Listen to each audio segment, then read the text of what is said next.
Welcome back to Not Ball Talk. It's your host, Deitric Willis. Got my man. You go ahead and introduce yourself. I'm Keith. I've been doing this podcast and thing for quite some time, but I'm just here to talk shop with my man D.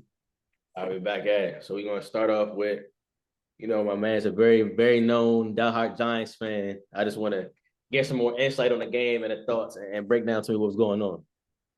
All right. Well, to start off, the first thing we got to talk about is the 3-sack game for my man Kayvon. I think he put the world on notice. It was actually kind of funny because going into the week, we had one of our Giants legends get into it with this Giants podcast because they were trying to say Kayvon suck and Kayvon don't do nothing. And he was, going to bat for Kayvon, and then Kayvon comes out, has 3 sacks. And they were all in like convincing fashion. So that was nice to see from him. When you have a game that you had a 99, let me break this down. We had a 99.9% chance to win this game with 1 minute left. It was 4th and 1. I'll skip the earlier parts of the game because it was a rainy game, and it was a bad Giants offense versus a bad Jets defense, or bad Jets offense. So you can imagine how that went. But the defense, I'll give a knock to both defense because both defenses and they played as good as you think they would. But my beef lies with the Giants coming into a game. He's an undrafted free agent. His name's Tommy DeVito. He's out of Illinois. And so you don't expect much out of an undrafted free agent quarterback, but you don't go into a football game that you don't trust any of your quarterbacks to throw the ball. He threw the ball maybe 3 times with a net passing yards of maybe like 2. Like it was a dump down screen, and that was it. So that really was a big question mark going around the coaches. Along with Kayvon's 3-sack game, Dexter Lawrence tied for second all-time in pressures in one game. I'm pushing that agenda. He had 15. The only other person to do that was J.J. Watt, and he had another person in front of him. But the Jets, our defense really held them down the entire game. And yes, it's Zach Wilson, but they had one big play to Brees, and that was it. Everything else was not getting past. But Garrett Wilson did give, shout out to Philly. Garrett Wilson did give Deonte Banks his first bad game. But that's really just a testament to how good Garrett Wilson is. Because, he does this to any corner you put in front of him. And he did it to Tay, but, Tay's a rookie. He'll get better than that. But the two go ahead. Deontay has been a good corner, too. I've been watching film. He's been pretty valid recently. I will say that. He not on Witherspoon level, but Tay is definitely doing what you want a guy who you pick 24 to do. So yeah. I'm more than happy with that. My biggest beef, and me and you talk all the time. You know I'm a very big Giants tank guy. Whether we get Drake May, Marvin, and whoever, I just want us to tank. So I'm okay with the loss. But my beef was with how we lost in the end. Yes, we had a 4th and 1 on their 20-yard line. And we had a decision with a minute left. They had no timeouts. We had a decision to either go for it and, run the ball. Saquon had something like 130 rushing yards. So the run game was working. Or you could keep the field goal. And Graham Gano had already missed 2 field goals. So which one would you do? You go for it. Go for it. Either way, whichever decision we had a 99.9% chance to win. We ended up going for the kick. And the reason I'm upset, he missed the kick and eventually gave the ball back to him, but there should have been a flag thrown for Will McDonald being lined up illegally. You have to have your entire body outside of the center, and more than half of his left side of his body is on top of our center. So one, you cannot do that. And then he jumped over the center. He didn't block it, but he definitely aided the kick to go the direction it did. And then fast forward to the next drive, game-winning drive, I think it was like 42 seconds left or something like that. And Kayvon gets an offsides call, which stops the clock for the Jets with like 17 seconds left. But then Kayvon goes on to show, he posts the clip. And it's egregious when a player posts on Instagram the clip of the play because they don't do that. But he decided, I'm going to post a clip and show that I wasn't offsides. And I'll send it to you after. It was very blatant that he wasn't offsides. So 2 plays that were in the final parts of that game that went the Jets' way. And this is not the Giants' first. Like you're seeing when we played the Bills and Darren Waller had the fight. The refs just haven't been on our side this year. But, we lost to the Jets. Kudos to them. I've seen a lot of Jets fans parading around like this was a game they should have won when everybody who watched it knows they should have lost. So with that being said, we know the Giants are tanking. A quick question I have: you as a Giants fan, let's say if you are the GM, your position. Let's say I have. I'm not going to say I get the number one. Let's say I get like the comfortable fourth pick. Who would you want at that fourth pick? Knowing which I have on offense. See, the fourth pick is the one like I'm dreading us getting because the first three is set in stone. You're getting one of Drake May, Marvin Harrison, or Caleb Williams. So if we can get the top three, you love that. But when you get to the four to five, 4 to 6 range, that's when you are cementing yourself for an O lineman. You got Joe Alt coming out, you got the tackle out of Penn State. So and obviously O line is where we need help, but with the degree of help we need, I'd prefer the first three options. But if we were sitting at the four, you'd have to go Joe Alt or the tackle out of Penn State. Okay, so you have faith and you're comfortable with Daniel Jones for at least another 4 years. No. Not... But if it's not Drake May or Caleb, I'm not moving off of a guy I just gave 40 mil. I just can't. Okay, so we gonna get into the next big player that had a great game over this past week. CeeDee Lamb from the Dallas Cowboys. To me, I feel like this is probably like his he has had many breaking out games before, but I think this one right here is one of his big ones where it's like give him the ball just like how any other big time receiver in the league should get it. Any other top 10 receiver should get it. Such as how AJ Brown stated in week 1, 2, where he needs the ball in his hands. He's a playmaker. He needs to get the ball. Just as Jamar Chase said, I'm always open. I feel like CeeDee Lamb is one of those guys where the ball should at least be touching his hands at least 6 times a game. He needs at least 6 receptions a game. He needs to get the ball in space and go to work. With this past week, he put up 12 receptions, almost 160 yards, and 2 touchdowns. Where do you think that CeeDee Lamb is at in the wide receivers today? A comfortable spot. A comfortable spot I feel like putting him at it's around that 10 to 12 range because I feel like you can name a good amount of guys who like CeeDee. It's clear that CeeDee is one of the more talented receivers in the league. Like that's a given. If you get, like I said, if you give him, I think minimum he should be touching 10 targets a game minimum. Like you have to throw him the ball. He's one of those guys. He's proved it.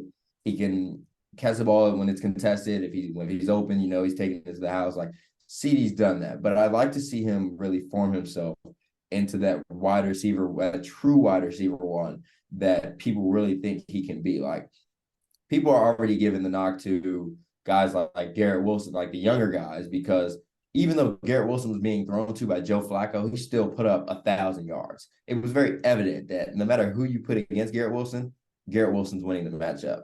Now with CeeDee, it's almost the same thing, but you still have those games where he'll disappear, or guys like Michael Gallup and Brandon Cooks will take the forefront. And it's like, I can't have you be getting outgained and having more production come from them on the outside when I got you and you're supposed to be my premier guy, my go-to guy with Dak.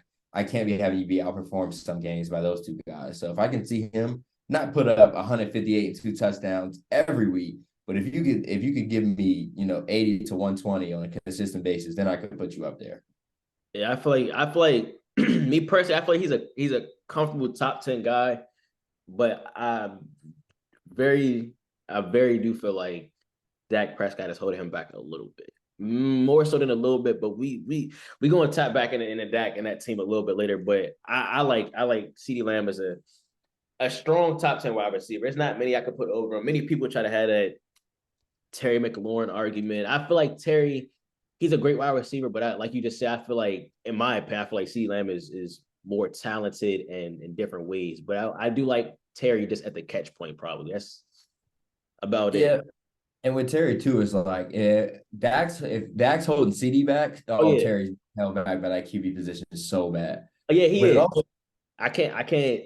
It's hard to also put a cap on Terry McLaurin too, because like you said, his quarterback situation may be one of the worst in the league we have seen since he's came in the league. So he's just now getting a serviceable quarterback, and I still don't feel like Terry McLaurin's getting the ball enough. I still feel like he needs the ball way more times than what he's seeing. It's one of those minimum 10 target guys. Yeah, it's no reason I'm seeing Jahan Dotson. No offense, no shade to Jahan Dotson. He's a great player, but I should not be seeing Jahan Dotson out target, out recept, and out yard Terry McLaurin. Like that's in any game.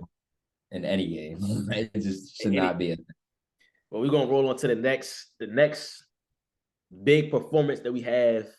And my man Joe Shiesty, my man 7-11 Mar. I feel like they wasn't rolling in the beginning of the season, but like they did last year, you can never count them out. They came back, they put the league on notice for real again with my man Joe Shiesty lighting up the best defense in the league.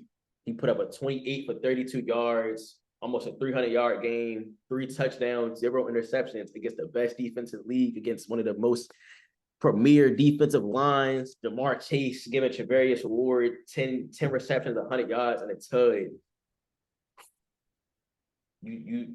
I don't even know how I feel about him. It's like, you think they're the best duo in the league? That it'd be hard to put them in it. Like obviously they're one of the top ones, and they coming out. They have one thing that a lot of QB to wide receiver connections don't. Like they played together in college, so like they're familiar with each other when it comes to like the little things. Like obviously with good quarterback to wide receiver duos, it goes way past surface level. But with them, like they have those college reps that they like. When Joe knows at what point to let that ball go and where Jamar will feel comfortable letting him run under it. And I think that's the thing that gives them the advantage. But right now, I think the top duos that you got to look at like Tua and Reek. You got Travis and Mahomes. I think that one you got to put at number one no matter what. You got AJ and Hurts. Like there's a lot of QB to wide receiver duos that like, one that we should be talking about right now is A-Rod to Garrett Wilson. Like that one, I'm sure would have lit up the league so bad. Yeah.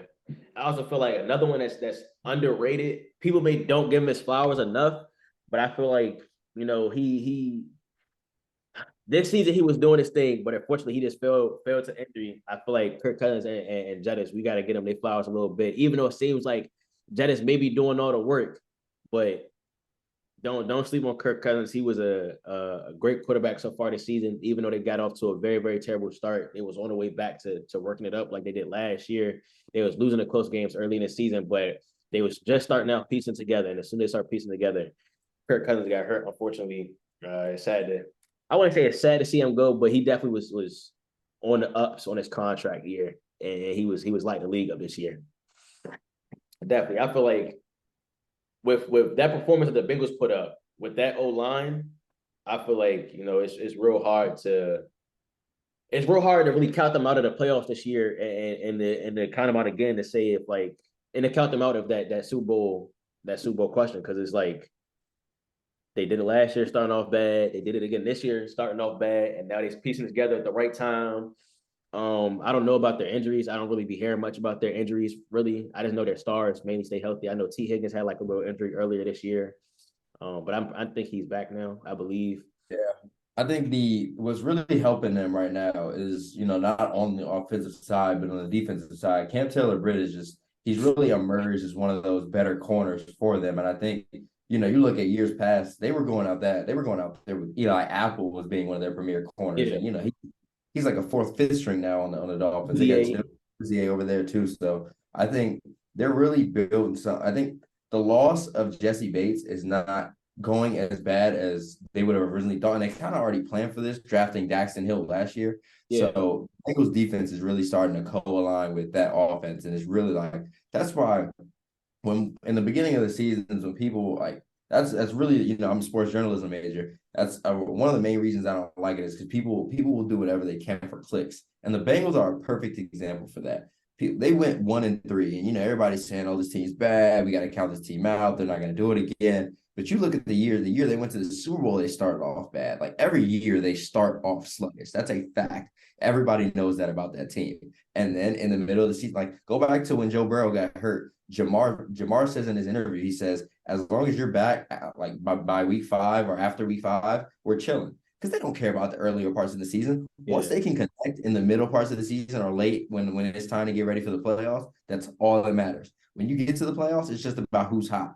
Look at the Giants, for instance. Both times we won the Super Bowl, we were wild card teams. It doesn't matter what you do in the earlier parts of the season. It matters how you play football towards the end. And they're the epitome of that. They will play their best football when they need to, and that's playoff time. Yeah, for sure. I definitely, like I said, I feel like them doing that to the Niners was a big statement to the league, a very big statement to the league, because we've seen what the Niners could do to we've seen what the Niners defense could do to NFL teams, top teams, offenses. Like we see what they did to the Cowboys. We witnessed what they single-handedly did to the Cowboys offense. Like they took their heart away from the Cowboys offense. We haven't seen the Cowboys play like that. That like 10 points wasn't like 42-10 or something crazy. Yeah. Yeah, like I really haven't seen the Cowboys put up 10 points, let alone like you could tell their offense really didn't even want to play football after a while. Like they was took out of it. And to see Joe Burrow and Jamar Chase come out, well, the whole thing was offense, not really them, but those are the starlights of the team. But to see Joe Burrow and Jamar Chase come out and do that to that defense like that was a big statement. And especially him only missing 4 throws in 4 quarters, that's a big statement from them to show that they're basically, saying that they're back to where they need to be to be in that Super Bowl contention, that Super Bowl talk. They seen that everybody in the league was talking about Tua and the Dolphins. They decided to put their name back in the talks right there. And rolling off next, we got to talk about one of the best games we've seen this week, the Eagles and the Redskins. First, before we dive into it, I want to give my flowers to Sam Howell. I personally like how he's playing. I like what he's doing, even though everybody in the sold on him. It's a big question marks around him. I think that me personally, I think he's the Superman coming to DC, and I'm not even a Commanders fan, but I feel like he's the guy to come in and save the job and do what he needs to do and to be this piece for the Washington Commanders offense. So let me ask you this, because I spent a good chunk of my summer around there and watching their training camps and stuff like that. And it was very, I don't know if this is just how Eric is as a person and Ron is as a person, but it was very evident that when Eric B talks, people listen. And when Ron Rivera talks, not many people listen. And you can see why, they've been bad in recent years. Yeah. But I think Ron's going to be out after this year. Eric's going to get the head coach job. If you are Eric B, you're telling me with how much you sound like you're sold, if you get, like, say your top 10 pick, you miss out on Drake May, you miss out on Caleb, but you still got JJ McCarthy, Michael Penix. If Shadur goes, you still got him. Like, there's still a good quarterback class. Are you convinced enough that you're going to skip out on those guys and go with Sam? Me personally, I feel like with Eric and what he's seen, how now we know he worked with one of the greatest quarterbacks in Pat Mahomes. Obviously, we can go ahead and stamp his ticket now. He's arguably one of the greatest quarterbacks of all time. We can say, of course, Brady's the GOAT, but Mahomes is up there talent wise. I feel like Eric, if he gets a top 10 pick, I feel like there's other things that the Redskins need to, Commanders, whatever you want to call them, I feel like that they need to focus on. I don't feel like quarterback is one of the main positions right now. Now, of course, we still have to see how the rest of the season pans out. I think we in week 8, week 9. So far, what I've seen from Sam Howell is he's not going to go out there and lose you a game. Now, he did have that game where it was 4 picks against Buffalo. That was a terrible game, but we go back and watch the whole game. He kind of like went out on his shield trying to win the team the game because the offensive line really wasn't holding up to the standard. You know what I'm saying? Every time he dropped back, it was pressure on his face, but that comes experience where he has to know he doesn't have to force that pass. He doesn't have to go out and try to create a play every single time if it's not there sometimes. But I feel like they need to focus other places if they have a top 10 pick. Now, I feel like you can go out and say that, yeah, it would be nice to have a Michael Penix, but you also got to look at his injury history. You know what I'm saying? His injury history is a big question mark. You don't really see too many natural left-handed quarterbacks in the league do good. Now, I'm not saying he will be a bust. I'm not saying that at all. I like Michael Penix as a quarterback, but I feel like I wouldn't get him if I'm the Redskins. I wouldn't get him top 10 if you know what I'm saying, how comfortable they are with Sam Howell. I feel like that's messed with team morale a little bit, and I don't know if he's the right fit for Washington. Washington is more like they don't run a slow pace, slow down offense, break you down type offense where they need a Michael Penix. They need somebody who's gonna take chances, which he does. Michael Penix does take chances, but I feel like Sam Howell is more like that. I don't care to read. If I see Terry McLaurin going on a fly 1-on-1, I'm give him the chance to make a play on his own. And I don't he had more holes than he did fill on the offensive side of the ball instead of getting another quarterback and then having a quarterback, you know what I'm saying, a quarterback duel in summer in training camp. I don't feel like that's what he needs to do. But like I said, we have to see how the rest of the season goes. If the rest of the season goes good for him, they're going to stick with Sam Howell because they've seen he's going to be the most promising quarterback if he has a good rest of the season since RG3 in that Kirk Cousins era. You know what I'm saying? Ever since then, it's been question marks. Taylor Heineke, question mark. Carson Wentz, question mark. Ryan Fitzpatrick, question mark. They've all had question marks. Now, this is a quarterback who's playing well, giving you serviceable stats. Like he just gave another one of the best defenses in the league. He gave them like 397, 4 tuds, and 1 interception.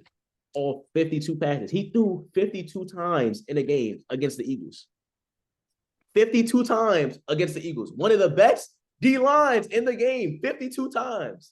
You see when he didn't have pressure in his face, he was making plays. He came out the gate the first quarter slinging. He came out the first quarter giving the Eagles defense problems, even though they went on to lose the game. And he did the same thing last game, I believe. I believe he was giving the Eagles problems last he's got the Eagles number, that's for sure. Yeah, so it's like I'm sold on him, but of course, you still have to see how the rest of the season pans out. I like Sam Howell as a quarterback. You said big arm. I'm a big arm guy. Like one of my favorite college quarterbacks right now is Joe Milton out of Tennessee. A lot of people don't really like him for it, but I'm high on Joe Milton. I like Sam Howell.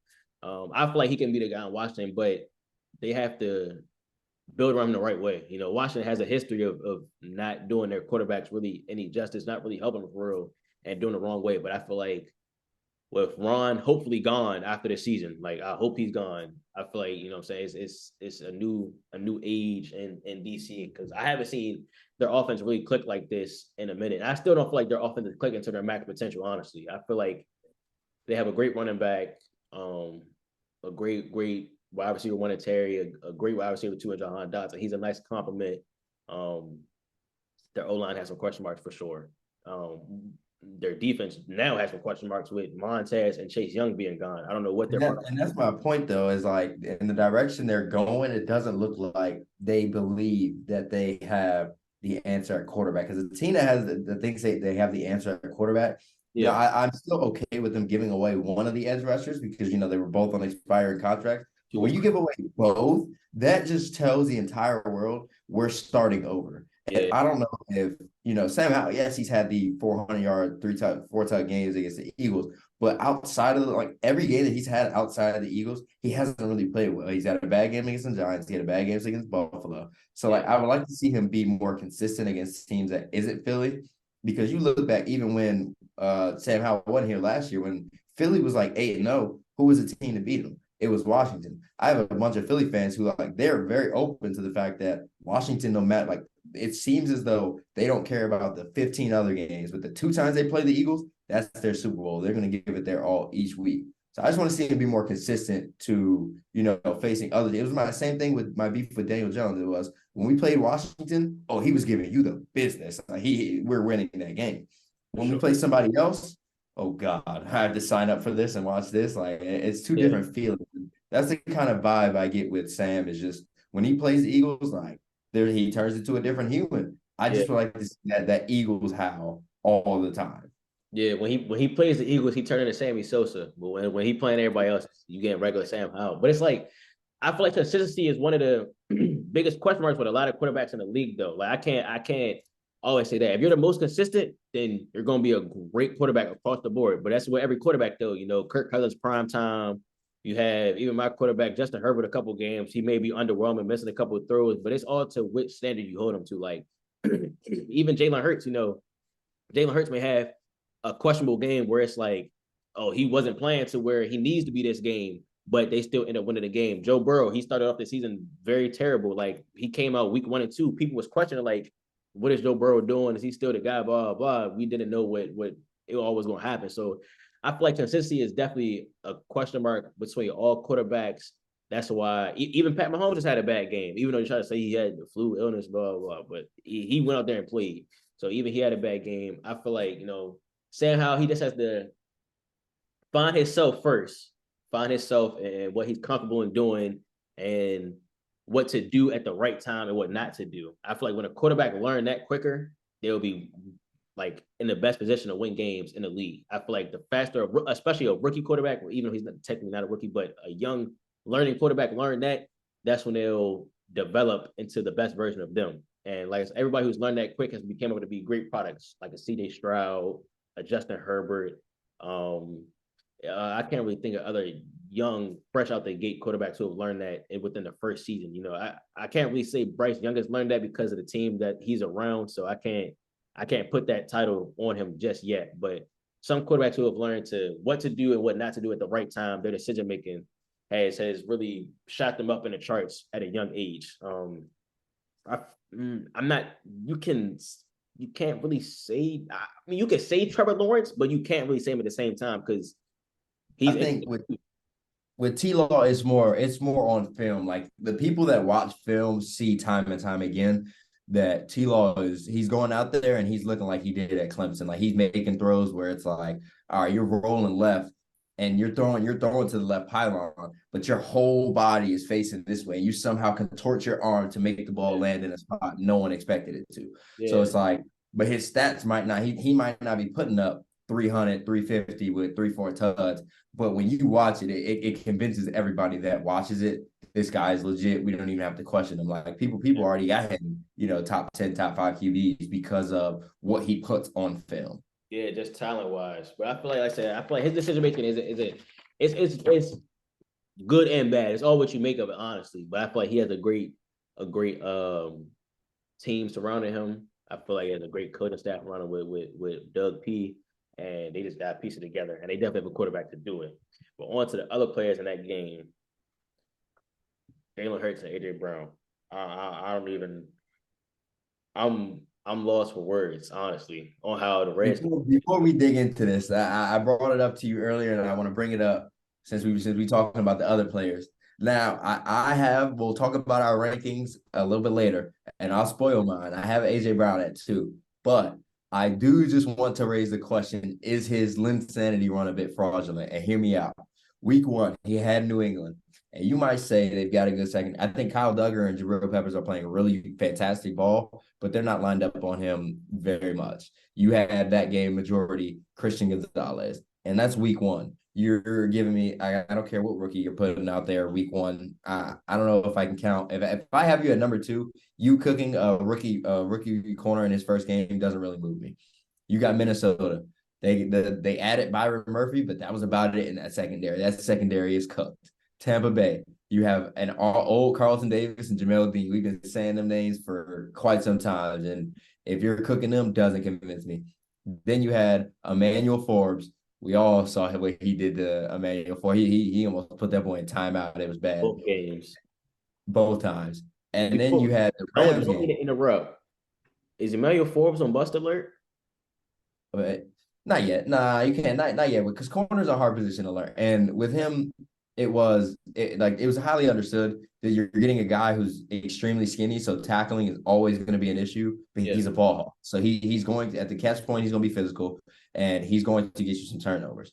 We haven't really seen the turnover part, and I think he faced some tough receivers early that kind of changed his confidence, because especially with the type of corner he is, confidence is a big part, just like with Diggs and these other ball hawking corners.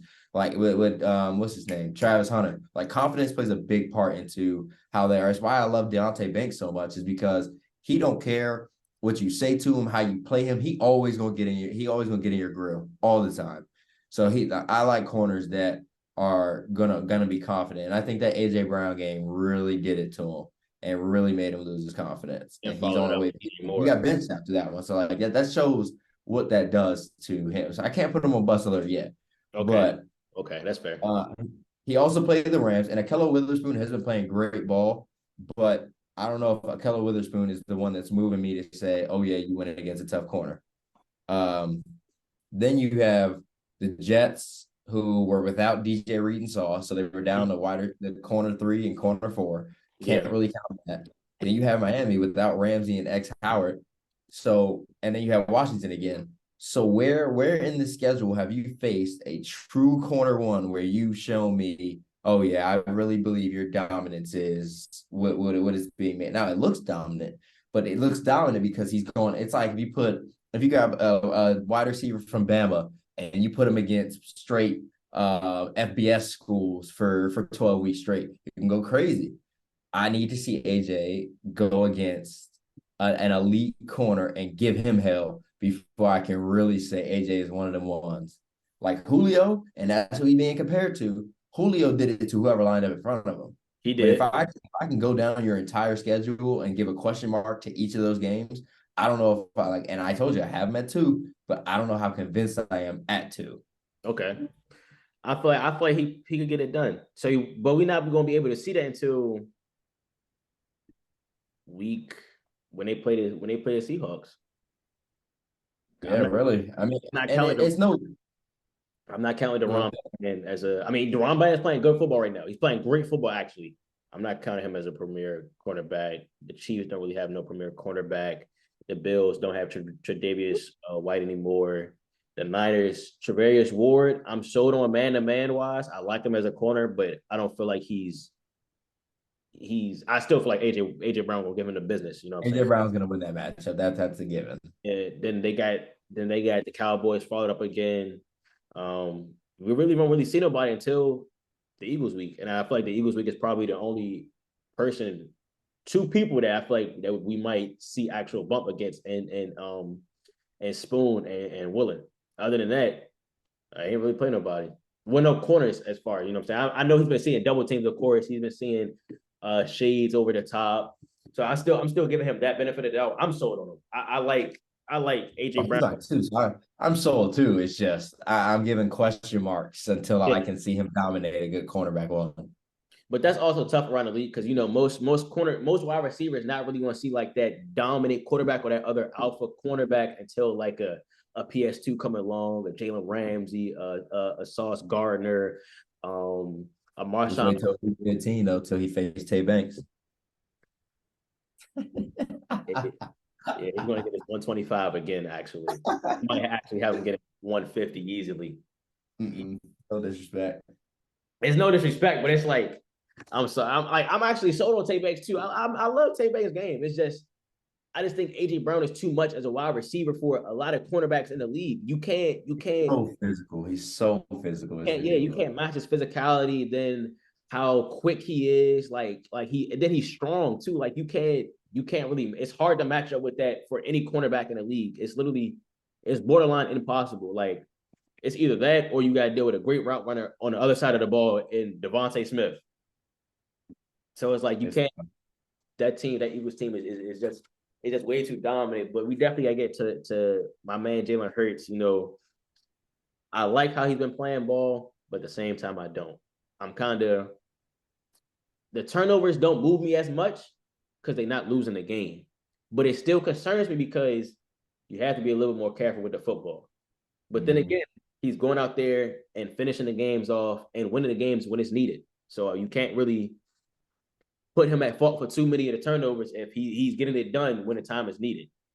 Mm-hmm. I So mean, the turnovers, like them winning the game, is really a testament to how well rounded they are, and it really pushes the narrative that Hurts is what Hurts is because of what he has around him. And it'll be years before we see if that is true or not. And once the loaded roster they have starts to filter out. But right now that does scare you. I think going to the playoffs is definitely something you have to clean up because look at it in the Super Bowl. They went, it was a great game. The final score was like 38-35, but that you one you fumble. lost. That one fumble comes back to bite you, and it's like if you are still having those problems, all it takes is one fumble. So people say, "Oh no, he'll fix it up, he'll clean it up." All it takes is for you to do that one thing and give that team that extra possession, and then you're losing the game like that. Yeah, If for that sure. didn't happen, if he didn't fumble and Nick Bolton take it back to the crib, who says the Chiefs don't, if they have that extra possession, don't punt or get a field goal, and then that changes the game right there. So it's like those little things you gotta for me to be able to be like, I can trust you going into another playoff run. You got to clean up those turnovers. Yeah, because they easily they could be Super Bowl champs right now if he didn't fumble that ball easily. Because Mm-hmm. their offense was rolling, their defense was playing okay enough for them to win the Super Bowl against a great offensively talented team in the Chiefs. So I feel like, yeah, the turnovers right now, it isn't a problem, but I feel like going down the line, when the games are on the line, he has to not let that get away from him, because it's very hard. It's very hard to go back in time and think, man, if I didn't have that one turnover, we could have won the game, just like I did in the Super Bowl. So, and that Redskin game, they could have lost that if he did have a turnover, because the game was so close in time. But he big boyed up, bring that team all the way back, and definitely a shout out to that Eagles defense, because it wasn't easy staying in that game. It was not easy, because it was looking very bad in the beginning, but he started giving his playmakers the ball. AJ Brown to the rescue. Once he started giving that boy the ball, it turned to a different ball game, and Jalen also be doing his thing on the ground too. He's definitely one of the best dual threat quarterbacks in the league, but he just has to. The turnovers don't scare me as much, because people had Josh Allen as the second best quarterback for so long, and he had so many. He had almost as many turnovers as Dak Prescott had, and everybody in the world shames Dak Prescott for his turnovers. The turnover argument only really is aided to who the person talking to wants it to be aided to, because every quarter, like you look at it with Dak, people were on Dak for so long because he turned the ball over. But Josh Allen was like one of the most turnover prone quarterbacks, but because he can launch that thing 80 yards, everybody just forgot that and they were like, oh, I like this guy. Yeah. So it really just depends on who you're talking to and if they care too much about turnovers and if they don't. Yeah, and it's kind of a thing in the league where it's like you gotta. It all depends, like you say, who you're talking about. I feel like nobody really cares about it because it's Jalen Hurts, and it's no knock to him. It's nothing against him, but they're winning games, so you can't really be too mad that he's turning the ball over. He's still finding ways to win the game, especially in clutch time. In clutch, he find ways to win the game, but that defense is giving him chance and chance and chance over again to win the game. So it really got to question who really is doing it at the end of the day. Is it the defense, or is it the defense just giving him the ball back and he's winning it over again? Because I've seen him get the ball 2-3 times in probably the last 3 minutes to go out and win the game. So I don't know, but that's something you still got to watch as the season progresses along. But nonetheless, he definitely had a good game against the Commanders. A great way to fight back and bring home the W. All right, and one of the last things on this topic that I did want to talk about, since tonight we do got a Thursday night football game. I think it's the Titans and the Steelers. I do want to talk about Will Levis, whatever his last name is, DeAndre Hopkins, their coming out game. I feel like that was very big at the Titans for them to go ahead and give Tannehill the little pat on the back. Thank you for your service. Go ahead and put the rook in, showing what they could do. And yeah, he came out swinging. He came out like 4 touchdowns, 3 of them to D Hop. Y'all heard D Hop. They wrote me off like Gino. He came out. Granted, it was against the Falcons, but AD Terrell is a great corner. So I can't take nothing away from D Hop for doing that. But I do feel like that first one, or whichever one it was, he did get away with an offensive pass interference. But I'm gonna let him slide. What's your thoughts on that? And Will Levis, what I'm saying? I think he got a big chance to do some things in Tennessee. They still got Derrick Henry. They ain't trade him away. He may not be the same Derrick Henry, but he still is 6'3", 250 plus, and is a unit. They got D Hop. Spears. They got Okoronkwo at tight end too. Yeah, I like the tight ends. Now I'm not too fond of what's Cuz name they traded for AJ Brown out of Arkansas. Treylon Burks. Yeah, I'm not too fond of him, but I'm not gonna write him off just yet. Anybody can blow up at a wide receiver position at any given time, but he might want to start piecing that thing together real soon. He did have a coming out game against my Chargers though. I can't say he trashed him because he tried like cooked this for like a 90, 100 yards, but consistency, what we always talk about, he got to start piecing some things together so he could be a target for Will Levis. And I like Will Levis. Like I said, I like big arm talent guys. I like guys who take shots and go down the field. Now, with this game being played by him, I do feel like most likely he's going to be a starter the rest of the season. I just want to see the small details, the small things we talk about the quarterbacks, like decision making, making the right pass, making the right reads all over the field, when to get out the pocket, when not to get out the pocket, when to climb the pocket, when to get out and run, when to take your check downs.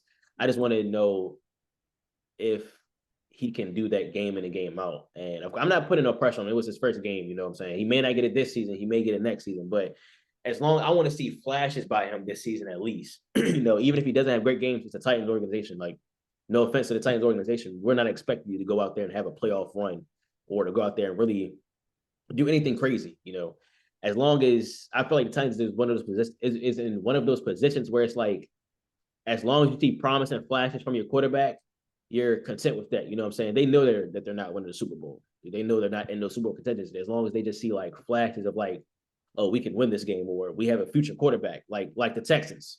Nobody expected the Texans to come out this year how they've been playing recently. Nobody expected. Now they did get a great quarterback, but I don't think, me personally, I wasn't expecting the Texans to come out swinging like this.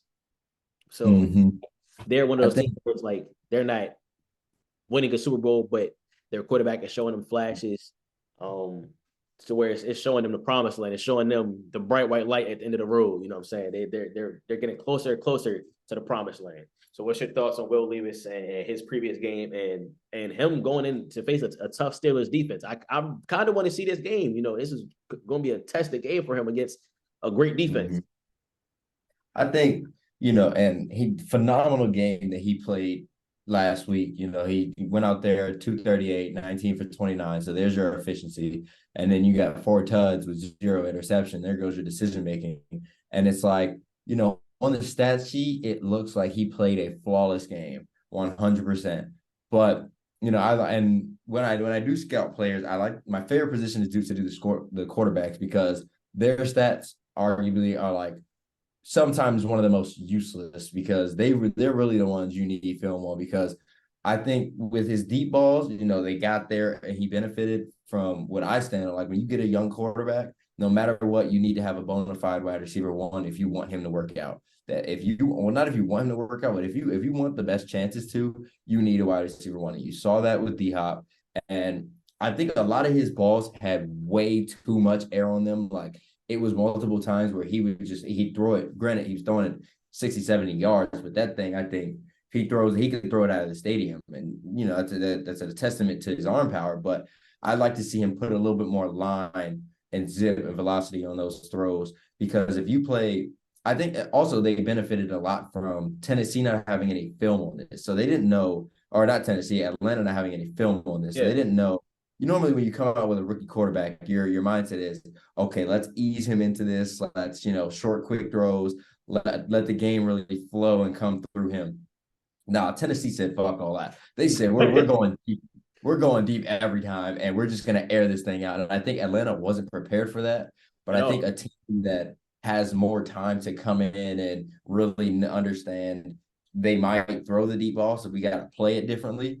I think that's where we'll really be able to assess if he really played, if he's a good quarterback or not. It's nice to see that he can reach the 234 tud game like that. It's nice to see your quarterback be able to do that, because not a lot can. But I think his game's being a bit blown out of proportion, because there were a lot of those balls. Like, granted, if there's not single coverage over there, or there's a safety even remote, even if you're throwing it to the left side and he's on the right hash, with as much air as he put on those balls, like, that safety's gonna have time to come over there. Yeah. And D-Hop, like you said on the D-Hop one, I thought one of those was blatant OPI. So I think that one, you negate that one. But I want to give credit to the young quarterback. He was a second-round pick because everybody, he was said to be a first-round, guaranteed first, and then everybody was like, yeah, we don't like this guy. And, Tennessee traded up for him to the top of the second round. And, right now it's paying off for them. I don't think Tannehill plays another snap at this point, but I really am going to, like, especially for the Steelers game, I'm going to need to see him be a little bit more decisive and not if he's gonna throw that deep ball. Like, you watch Herb's deep ball, you watch Mahomes, like, it's not going 80 yards in the air. Like, it's got some velocity on it. Right there. Yeah, like, I need to still see that ball in a tight spiral towards the end if you're gonna throw that thing. So, I definitely grade his performance A-, B+ area. I'm taking it off of the A+ for the reasons that I listed. But if he can, I think Tennessee should definitely be pleased with what they got from their rookie quarterback. Yeah, I feel like you said earlier, how you said making like giving a rookie quarterback a wide receiver one, or I feel like just giving them the keys in general. I feel like it makes it way easier on their life and not holding them back. Like with CJ Stroud, Second said, "Why are we about to hold him back? As soon as he walked through the door, this your team. As soon as you walk through the door, that's your team. We got a couple wide receivers for you. You ain't getting nobody crazy, you know what I'm saying? But we drafted another wide receiver for you. We got my boy Tank Dell out of Houston. We drafted him for you, a shifty wide receiver, a great route runner. Get him the ball and just watch him work in space. Damian Pierce ain't what we thought he was going to be, but he's still serviceable. He's not bad. He's not bad. Very, very much. He's not a bad running back. He's just, you know what I'm saying? Sometimes you don't know what you're getting out of him every given Sunday. You may get a great game. You may get a 23 rushes for like 48 yards. You just don't know what you're getting out of him. I think the most special thing that I've seen from Stroud is his ability to make guys around him better. And I think it really is a testament to, Dalton Schultz hasn't been anything too crazy, even when he was with Dallas, but he was still a serviceable tight end. So I think he's utilizing him right. But the one that really just screams to me is for his entire duration of his career, Nico Collins has not been anything. It's always been what he could be. He's shown flashes of it, but it's not a consistent thing. This season, him and Stroud just came out of the gate, and it was precision passing on precision passing, and it was beautiful to watch. Yeah. So definitely, like I said, that offense is doing good. The defense too. The defense got some bright lights on the team for sure. With I forgot Cuz's name already. Will Anderson, Anderson, Petrie. They got some boys on that DB. Yeah, like they got some boys down there. So it's like, and they're not doing nothing but building on top of it. So if they could get something valid this season, their division I don't think is that hard. I believe who is Tennessee, Jacksonville, and Indianapolis. Yeah, it's nothing that crazy now with AR-15 going down. The Colts may not be exactly what they are or what they had planned out. Jacksonville, they definitely still Jacksonville. They got a great squad around them. I'm not saying the Texans can take the division, but I think they can. They're just putting the league on notice. You know what I'm saying? Like how the Colts was at first. Honestly, the Colts wasn't playing bad football, but it's like you still got to take that next step.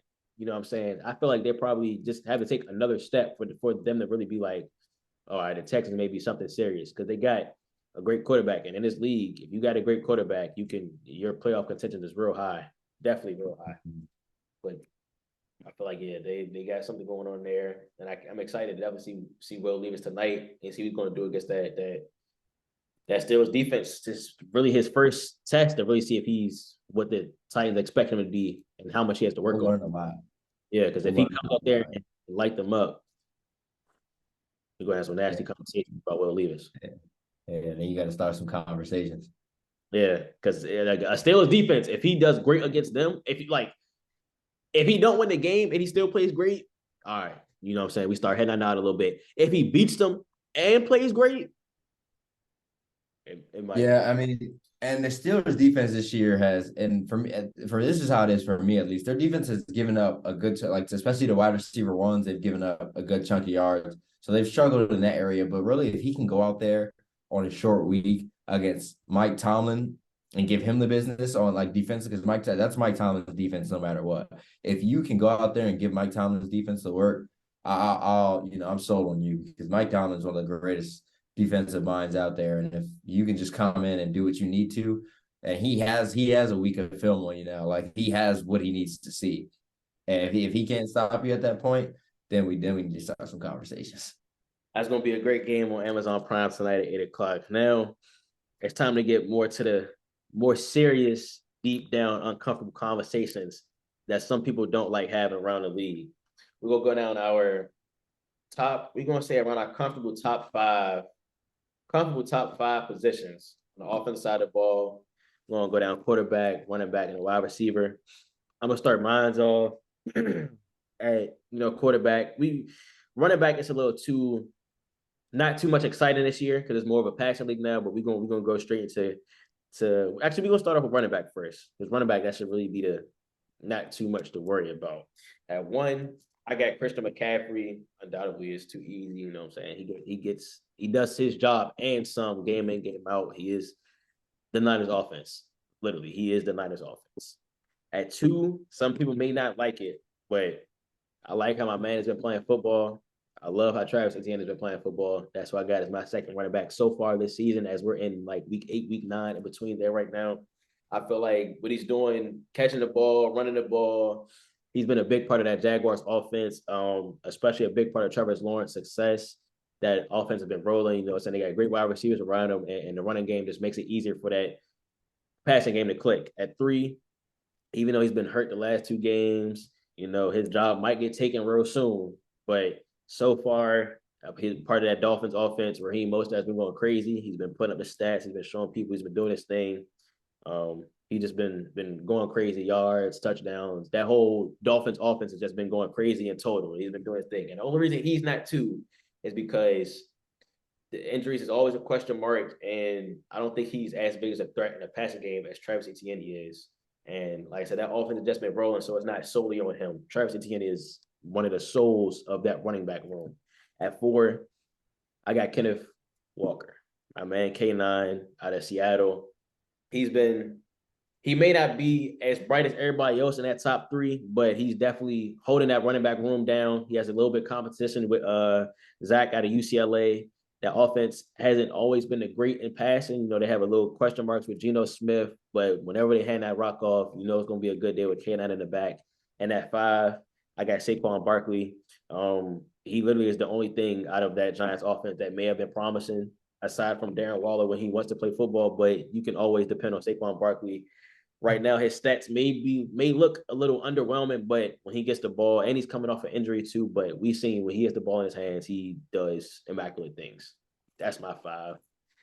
My 5 is a bit different. I mean, CMC is the understood one. No, we can't even argue that one. My 2 is actually a guy who you didn't even put in your top 5, and I might have to rethink this because I have Eckler, and if the Chargers fan ain't put Eckler top 5, I might have to rethink something. But I think of when I'm thinking about running backs, you know, the game has transitioned away from the traditional running back thing that everybody has been leading on for so long. It's not just I need you to run through the A and B gap. I need a lot more. Like Eckler, like him and CMC both do that, but Eckler is what almost he's not what CMC is, but he plays a good part in it. You can attest to this. The passing game as a running back, like you got to be a receiving threat. In order to be a top running back for me now in the NFL, you have to be able to do both at a very high level. I got CMC at 1, Eckler at 2, Saquon at 3, and Travis at 4. So all 4 of those guys can do exactly like they're good in the run game and they're good in the receiving game. And that's the epitome of what a running back is now. And then the guy I got at 5 is just out of respect for him. I think he was like top 3 all time for all purpose yards last year. And only like 100 of them came out of the receiving game. But Josh Jacobs put up like 1,700 or 1,600 rushing yards last year. I just went on a rant about how much receiving threat is for me. And he did all that. And that sells me right there. I mean, right now this season, you know, we are playing this season into a part. We do see the dumpster fire that the Raiders are. That's understood. But I still got to give Josh Jacobs right now. He's on his franchise tag, and next year he'll probably be on a different team. And I think next year we'll really see again the Josh Jacobs we saw last year. I feel like one person that we probably both should have had in there, but because of off the field issues, we didn't. But since he came back, he has been playing like a top 5 running back, Alvin Kamara. Yeah, I mean that one more so is 82. I don't know necessarily if his play is top 5-esque. I just think he's benefiting a lot from his quarterback only wanting to throw to him. And it's very evident that Derek Carr, unless because right now it's very evident he's beefing with Olave. Him and Olave have been button heads all season. The only deep receiver he throws to now is Rashid Shaheed. He's bringing in max 2-3 catches a game. And outside of that, Michael Thomas is completely faded away. Taysom Hill has become the other option. He's become the other. It essentially is Taysom Hill, you're the running back, and Alvin Kamara, you're the receiving back. and they just break them into two. So, I give AK his respect for, coming back after a 3-week suspension and doing what he's doing. But I still like the volume. You really don't ever see volume as a bad thing. But in this case, I do, because he's getting way too much because it's being forced to him.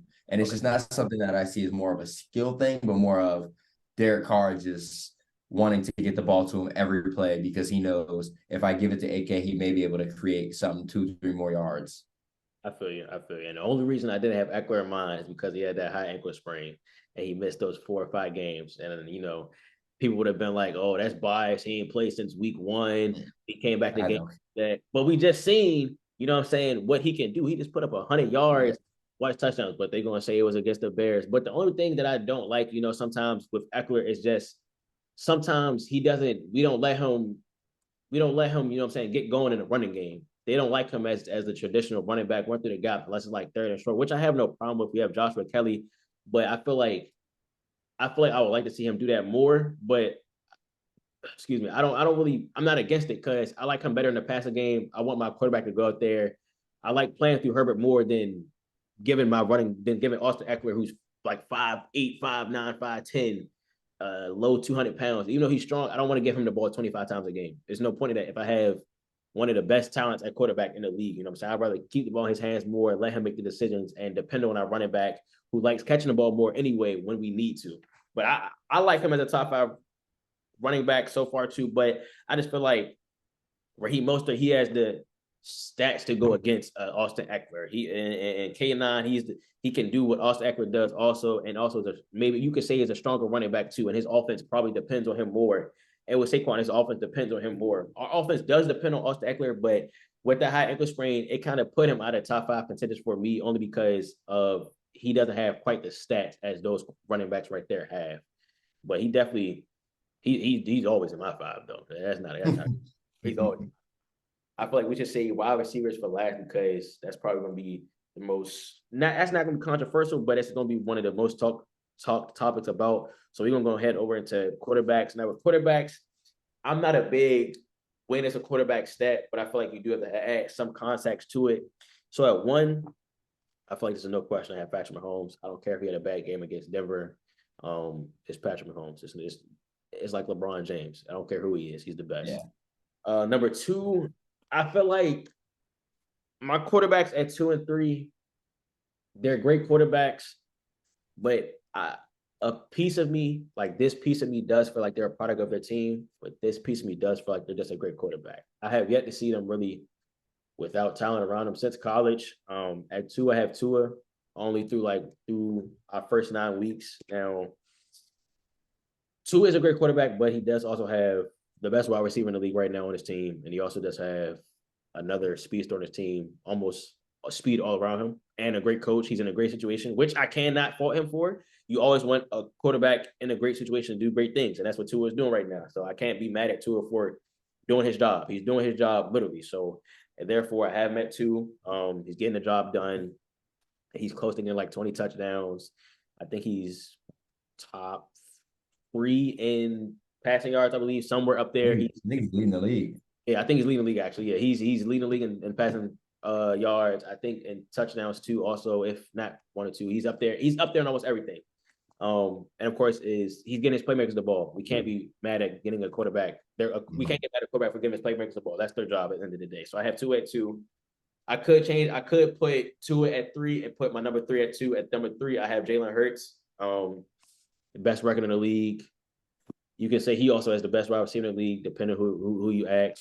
He's not the best wide receiver in the league to me just yet, but he can be. And AJ Brown, but yeah, Jalen Hurts, he does it in the air, he does it on the ground. His turnovers don't really move me the wrong way. You know what I'm saying? It's the Eagles, they still win the games at the end of the day. He gets the job done, and some when you need him to, and he's clutch. You could depend on him in the fourth quarter. You could depend on him to come back and close the game out for you. It's just he's phenomenal. He's a phenomenal quarterback, phenomenal football player. But again, I still do have to put that question mark on him and Tua. Are they a product of their team? Because we seen what Tua was doing when he was going through his injuries and when he didn't have Tyreek Hill, but he was under bad coaching. So I can't really put a whole lot of fault on Tua. We see what Jalen Hurts is doing when he has these great wide receivers around him, a great O-line, a great running back, a great defense, a great coaching staff. I haven't really seen him face too much adversity, but I can't put blame on him because that's the cards that he's dealt, and he's making the best out of it. And which last year he was running up MVP. This year he may get MVP. You never know. At number 4, my 4 and 5 will be different if Kirk Cousins didn't just get hurt. But at 4, I got Josh Allen. I mean, he's Josh Allen. You can't really question Josh Allen. He does big things. Um, he does have his turnovers is a problem with him too, and he has yet to get over that AFC Championship hump. Again, he's another quarterback who has that great wide receiver on his team. You can say I don't think anybody's gonna say he's the best in the league, but he's one of the best in the league. Is Stephon Diggs. But yeah, Josh Allen, big arm, big running threat. You don't have to question what he's going to do game in game. Well, you actually do have to question what he's going to do game in game out sometimes. You never know what Josh Allen going to get sometimes. But when he's there and he's playing football, most of the time he's playing great football. And now at 5, like I said, if Kirk Cousins didn't get hurt, he probably would be at my 5. But he just got hurt. He just went down with an Achilles injury, so I can't put him there right now. At 5, I can go in pretty different ways. I could have threw Joe Burrow right there, but I didn't because of how he started off the season. But I still can't throw him right there on how he's playing up to date. I don't feel too comfortable putting Brock Purdy right there. I feel like his other quarterbacks have been playing better than him, even though he has a winning record. He has been playing great ball until these last 2-3 weeks. But he has some question marks he needs to address this season for sure. So at 5, I got my guy, Justin Herbert. He has had some underwhelming games. He has had some question marks also throughout the season. People say he's not clutch. You go check the facts. He has one of the most game-winning drives since he's came in the league. I just think he's in a bad situation with the cards dealt to him. Of course, what I'm saying, bad coach, defense. You don't know what you get in, game out. Yeah, we do have talented stars, but I guess our coaching staff isn't piecing it all together. So, yeah, injuries. Wide receiver 2, Mike Williams went down. Eckler had a high ankle sprain. Corey Linsley out with a heart injury. We facing something every week. So, but nonetheless, one person you always depend on is Justin Herbert. Even though he's missed a couple of throws here and there, like I say, he has had 1 or 2 bad games for Herbert, not for a quarterback. We hold Herbert to a different standard, of course. But I feel like you can have him comfortably there at that 5 position. Or honestly, if you don't want to put Herbert there, I feel like you could put Lamar there. Now, Lamar's been doing the thing too, but it's just some stuff. It's just question marks with that 5 spot. Like I said, so it don't matter who you go. It could go Joe, Lamar, Herb, but it should definitely be them 3 right there for sure. If Kirk didn't get hurt. Yeah, I mean, my I got Mahomes at 1. My 2 is also Tua. I mean, I think people are not giving him enough credit now. I'd go as far to say I think Tyreek's being used better in Miami than he was in Kansas City, solely because of, and I understand in Kansas City he was, Mahomes had the ability to throw it 80 yards and he'd be there. And I think Kansas City relied on that a lot, and they would let Travis be the short to mid-range kind of guy and let Tyreek just take it off the top. And that was their identity. And there was nothing wrong with that. But I think now, and to the Miami and Tua, really specifically with him and how he is as a quarterback, he's solely an accuracy guy. Like, that's all he cares about. If he can get the ball, and throwing to Tyreek at pinpoint accuracy, I'd say is one of the hardest things in sports, because you've got a guy moving 22, 21 miles per hour, and you have to throw the ball in front of him so that he can continue running after the catch. That's extremely hard to do, in my opinion. So I got Tua right there.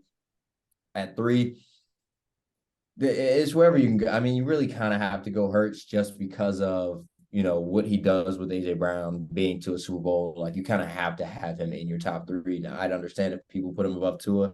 I just think what Tua's doing right now is a lot harder than what Jalen Hurts is doing. At 4, this one really is really hard because, and I'm a big stats don't tell the full story kind of guy, and I've got Herbert at this spot because I think there aren't, I sent you a text. I was just casually watching TikTok, and I had a video pop up where he rolls out to the left side. So he's outside the numbers, outside the hashes on the left side, turns his body and throws a cross the field pass to like 30 yards downfield across the right hash, and he gets it there in no time. And it's like, his wins and losses might not be able to back it up, and whatever stats you want to bring up. If I'm grading you solely off of what you can do at the QB position, Herb does it as good as you can ask. Like if I can have a QB who, with a lot of quarterbacks, if you roll to your right, the whole left side of the play is dead. At that point, you don't have to worry about it. With Herb, you have to guard 40 yards downfield across the field, because at any given point in time, he'll let that thing go and it'll fall on a dime. So I got Herb right there. I'm a very big Herb guy. And at 5, I feel like I really want to put Lamar. I do, because I think Lamar plays good ball. I just think for the longest, I'm just waiting. And I don't know if it's because he's got this new contract and he wants to play a little bit gingerly, but he's not the same like electric. Like he's throwing it really well right now.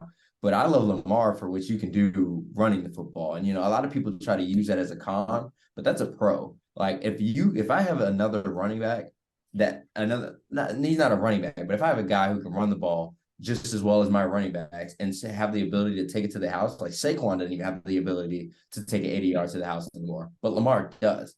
And I think I would love to see, we saw in, pre-contract, I want to see it. Once you got that money, I don't want you to change your game. I want you to still run that thing down everybody's throat. But right now, I got to put Josh Allen ahead of him. Now, Josh Allen has those turnovers, but he does just what I was drooling over Herb doing. He does it as well. It's just the reason I have Herb over him is because he turns the ball over a significant more amount. So that's my 5. Yeah, I feel like Lamar, he still has to. It's like it's hard to put him at the 5 because he's under a new OC, so it's like they're not playing the same offense. But then it's like I like the way they're passing and stuff like that. But then again, it's like I don't think they have the personnel to do that. Now everybody's saying, okay, we got Odell Beckham coming in. Zay Flowers is a great addition. I love Zay Flowers. That's the only wide receiver on that team who I feel like game in, game out. He comes to play. Mark Andrews, of course, we don't have to question him. But Rashad Bateman, question mark. Odell Beckham, question mark. He's not what They he's not. signed him. Yeah, He's he's not not what what they they signed sounded to him be. to be. Yeah, for sure. Now, not saying he can't. Of course, he's still like he's a wide receiver. He's Odell Beckham. I hope he still make plays here and there. But yeah. So next we got the wide receivers. We got me. I have Tyreek Hill 1, should be no question, of course. 2, I have AJ Brown, should be no question, of course. 3, even though he's still injured with his hamstring, I feel like Justin Jefferson, what I'm saying, he's Justin Jefferson at the end of the day. It shouldn't be no question what he's able to do when he's healthy. Now 4 and 5 is when it gets a little question. Now, I have no problem with Puka Nacua. It's just I don't think You said with who? Puka Nacua. He's not in my 5. He's not in my 5. Oh, okay. I had to make He's not in my 5, but I'm just saying. I just feel like he's. I don't know if he's better than these guys yet. At 4, I got Stephon Diggs. I feel like it's Stephon Diggs. You can't. It's hard to stop him. He open. He's always open. He's great after the catch. He can go get the ball too. It's just hard to stop him. Now at 5, I got Jamar Chase. Only reason I don't have him over Stephon Diggs so far this season is because of that slow start he got off to, and I think it was like week 1 and week 2 or just week 1. But Diggs came out the gate swinging. You don't even have to question what Stephon Diggs is doing so far. That's my 5. My first 3 are the same as yours, Tyree, AJ, J Jets. That's the understood 3. They're dominating football. Jefferson started out the year 3 straight games of 150. No one does that. So I still, even though he's hurt, I gotta put him top 3. At 4, now he did start out the season on IR, but I have to put Cooper Kupp. Now I think Cooper Kupp is, I see a reaction to that, and it kind of blows my mind because he is like he is that wide receiver. There is no guarding him. When he's out there, Cooper Kupp's always open. He's putting up phenomenal anytime he play. Like I think his last game he didn't put up enough numbers, but Staff got hurt. And then the game before that, I think they played the Steelers, and it was just one of those games where it was Puka's turn to go off, and Coop just draws the attention and lets Puka have his fun. But Cooper, I still think that Triple Crown and topping that with a Super Bowl MVP is just that's out of this world. Like there's nobody who has mastered the wide receiver position as much as he did because of what he was able to do, triple crown and then finish it off. So I just have to put him at 4. And then at 5, I've got a 3-way tie here because I don't really know which way you can go between Jamar, Devontae Adams, and Diggs because they're all phenomenal receivers. They're wide receiver ones on their team. I think I'd have to give the edge right now to Diggs just because, like we were going off this season, and this season he still has remained what he has. I think Jamar got off to that slow start with Joe Burrow starting this season hurt. They weren't able to mesh and connect like they wanted to. And then, I still think, because even the last game, the Raiders had Devontae Adams open for 2 deep touchdowns and just got overthrown. So he's still one of them ones. But with right now their QB situation, I got to give the knock to Diggs because we preached all episode consistency, and he's throughout this season been the consistent one. So got to give that knock to him. For sure. Now, with time rolling down, we're going to speed through our team power rankings real quick. I feel like it may be a little hard, but I think it shouldn't be that hard. But it definitely is going to be tough. So coming out of AFC, I'm going to just give quick little 5.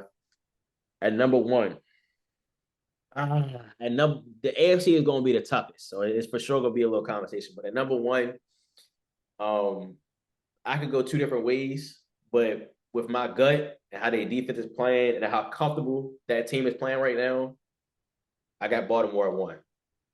I just like how comfortable they're playing.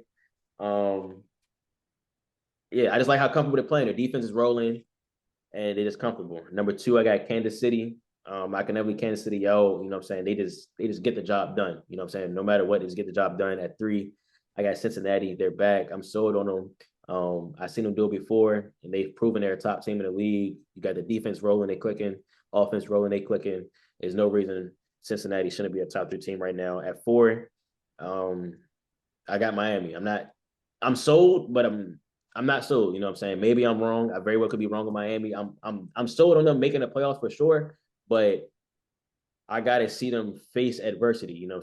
Like they're a great team, a great offense. Their defense is probably going to start coming around right now. The defense has been around, but they're getting fully healthy with Jalen Ramsey coming back, Xavier Howard. But I've seen those 3 teams do it before. Now Miami just got to see them do it. At 5, I got Buffalo. You know what it is with Buffalo, game in, game out. Defense, big plays. I just haven't seen them get over that hump, so that's why Miami's over them right now. And this far this season, Miami's been a better offense, better team. Yeah, I think you've been talking down on Miami, but I got Miami 1. I think I told you before the show. I said Miami has yet to be a good team yet, and I still think that is a very factual knock. But there is still something to be said about the fashion in which they are beating the quote unquote bad teams. Because at the end of the day, it's still any given Sunday. We've seen it. The Browns beat the Niners. There's just upsets every week, and they go out there and they dominate in absurd fashion. Like they make it look like the other team doesn't know how to play football. You can score 70 on a team in modern day football. I don't care what you say about it. You got my knock. Like they showed. Even like Denver, you can have KC ahead of them, but Denver just beat KC, and Miami steamrolled Denver. Now I think this KC game against Miami, it's at 7:30 for me. I'm getting up for that one because that's gonna be a good game. But I have your number 1 and number 2. I got Baltimore, like you said, they're just rolling. I give them the knock if, like I said, if that offense was moving a bit more how I would like to see it. You letting Lamar run a little bit more. They utilize Zay really well. He's coming out of every game with like 10 targets, which is unseen for a rookie. You've got Mark too. Odell, I would like to see him get a few more targets to make me feel a little bit more comfortable, but that's where I'm at with the 2. At 3, you got KC because, I don't want to put them at the top, but they're still KC, so you got to have them in your top 5. Jacksonville, man, they're balling this year. There's nothing you can take away from them. They're 6, huh? Jaguars.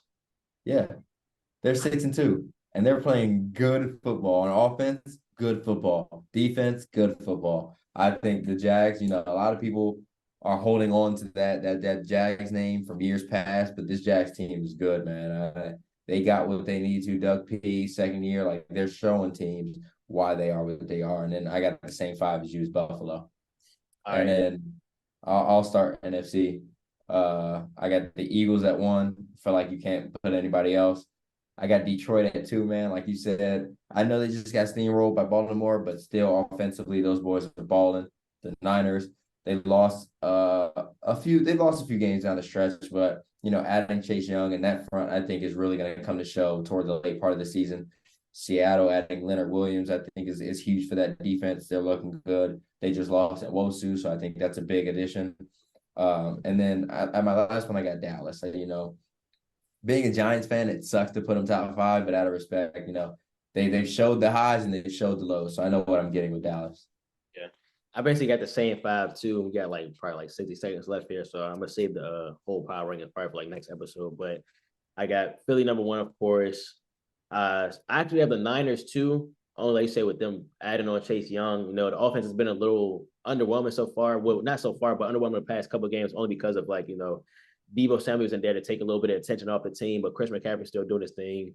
I know Trent Williams been a little banged up. Brock Purdy, he's been seeing ghost a little bit. He just got to get back in form. You know what I'm saying? He just got to shake back. He's an NFL quarterback. It happens to everybody once in a while. He's just in a little slump right now. At 3, I got Detroit. They could easily be number 2 for sure. How that offense is rolling. I don't care about the Baltimore loss. Like y'all see, I had Baltimore number 1 coming out of the AFC. So Baltimore just to dominate the defensive team. It's what they're supposed to do. Baltimore went in there and did their job. At number 4, I got Seattle. Seattle defense playing great. Spoon playing great. Tweak Willen playing great. Jamal Adams back. Bobby Wagner's playing great. Only question mark that team has is Geno Smith. And I feel like Geno Smith is a content quarterback. You know what I'm saying? You go out there and win games with how that offense is around with a great coach in that. And number 5, I have Dallas. It's no knock to Dallas. They lost Trey Diggs. Defense is always going to be there, just a little questionable, you know what I'm saying? And the biggest question mark on that team is Dak Prescott. No offense to Dak, he's a great game manager, but he has to go out there and force his will for me to put Dallas higher than some of these teams, because some of these teams are just dominant on some sides of the ball. Micah Parsons, he's doing his thing. Kudos to him. It's just that Dallas offense got to come alive, really. Tony Pollard hasn't been playing great, what we seen last year. CeeDee Lamb, get on the ball. We know he's going to do. And they have a great offensive line. So I feel like they're going to piece it together real soon.